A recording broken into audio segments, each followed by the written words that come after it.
Hello, and thank you for joining us for this discussion on exercising on a budget. This is the second in a Webisode series that's being hosted by Mission Healthy Living on living healthy on a budget. I'd like to introduce our guests. First, Aaron Christ. Aaron is a personal trainer and owner of a Fresh Start Fitness here in Pottstown. And we also have with us Dave Craybill, who is the Executive Director of Pottstown Area Health and Wellness Foundation. Aaron, a big part of being healthy is being fit.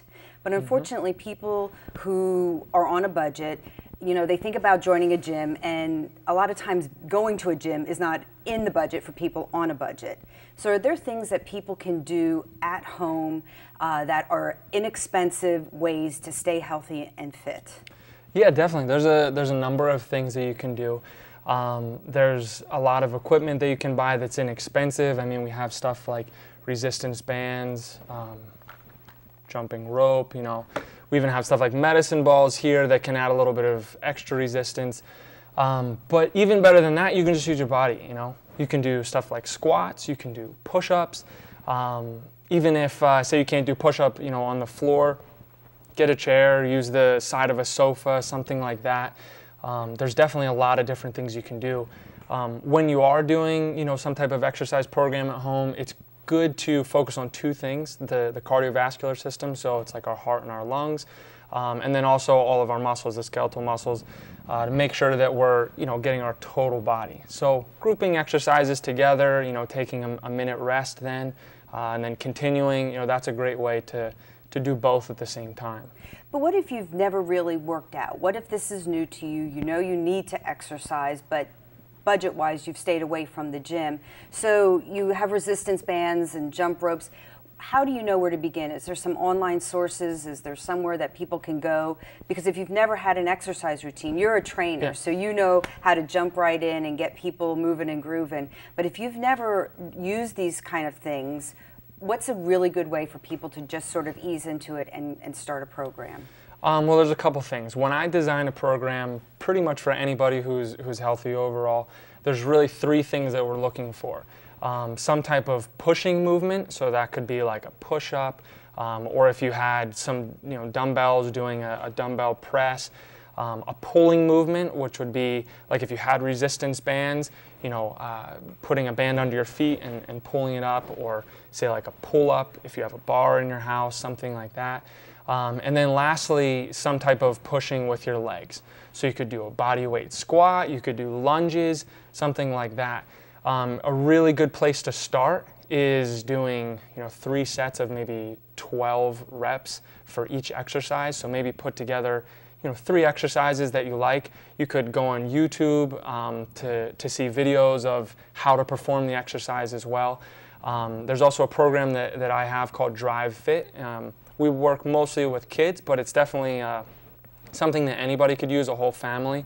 If you go to drivefit.com, all the workouts are there, total body workout. There's music that comes along with it, so it's exciting, fun. And that would be a great place to start. It's completely free, and that would show you how to do some basic stuff with very, very minimal equipment. Well, that sounds like a good idea. Is there any other places? I know, Dave, we're going to start to talk about some parks and rec areas, but is there any other location or any other programs that you know of in the area that would be free that people could check out if they wanted to stick to a budget? Yeah, definitely. I'm sure Dave will speak about it, but I know for myself, at least in the nicer months, I love getting out on the trail. You can ride a bike, you could jog, you could walk. Obviously, those are all free things. If you don't have access to a bike, there is a free service in Pottstown where you can get a bike for free, obviously as long as you're returning it. If you do want to bring your kids, make sure your kids have a child's bike, because they only do have adult bikes.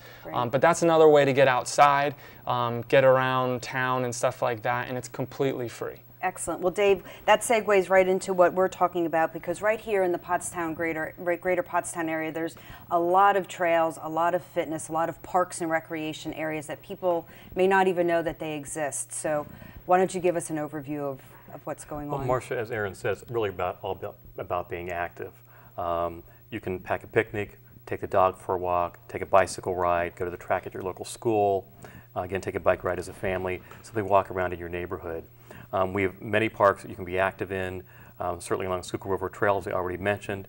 We've got Memorial Park, which has a Trilogy BMX bike park embedded in there. There's a spray park during the summer. And also you can look a little further afield, go to the Perk Trail, Schuylkill River Trail system.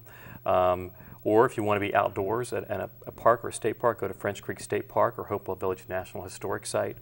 In addition, our area townships have several parks, only a few of them. We certainly have Sproggles Run Trail in Upper Pottsgrove. We have athletic facilities in West Pottsgrove, Coventry Woods in North Coventry, Manderick Park in Limerick Township, Ringing Rocks Park, and Gerald D. Richards Park in Lower Pottsgrove. So many opportunities to be out and being active, being healthy. That's a huge list. Is there somewhere where people can find all that information? Well, there certainly is. You can lift your finger and go to Mission Healthy Living, which was simply missionhealthyliving.org. Go to positivelypottstown.com, a Positively Pottstown blog, a listing of a lot of parks you can be out and be active in. And also go to the Schuylkill River Heritage Association website, and again, a whole list of outdoor activities, free and active. And I think that's the point that we're trying to get across, because healthy living on a budget doesn't mean that you need expensive gym equipment. It doesn't mean that you have to join a gym. It means that you just have to be a little creative and use what's at your fingertips. And I think I always see some other tips, or that if you go to the grocery store, park the farthest away that you can, or make sure you take your steps in your home as much as you can. So there's just little things that you can start out to be active if you're not in a full program. So. Yeah, definitely. I think another great thing, if you do have children or nieces, nephews, whatever, getting outside playing games, playing kickball, going to the baseball diamond, hitting balls, football. I mean, it takes the cost of one ball or a bat and ball, something like that. And not only are you getting your exercise in, but you're also having some good family time, getting outside, and that's pretty much as cheap as it gets as well. No dodgeball though. Dodgeball hurts, especially with that. Yeah, not with this. No, definitely make sure it's soft. All right, Dave, Aaron, thank you very much. To view this webisode and all the other webisodes in this series, please go to www.missionhealthyliving.org.